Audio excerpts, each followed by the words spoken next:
if you just look historically at many of the important technology companies of the last 50 years, 100 years, and many of them are run by their founders for decades. And a lot of it has to do with disruption. There's this cliche of founders that a lot of people believe, or used to believe, which is that founders are too stubborn, and founders get too locked into their original idea, and they can't adapt as times change. We've actually found the opposite to be true. We've found that when a company is going to get disrupted, the person, in many cases, with the best odds of countering the disruption is the founder. And I think there's a couple different reasons for that. I think one is the founder remembers when the business was nothing.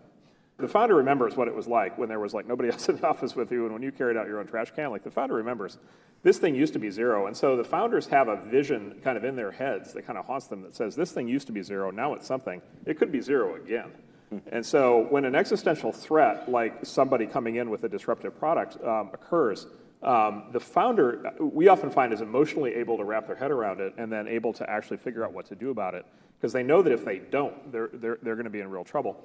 The other thing we find with the founder mentality is that the founder can carry enormous moral weight inside the company to then be able to make the changes that are required. When Steve Jobs, goes into Apple and says, times are changing and we need to do X, and X is heresy compared to everything Apple had done up until that point. Steve Jobs, a founder, is going to be able to convince the company that they have to do that, whereas a professional CEO shows up and says that, and everybody's kind of like, ooh, I don't know.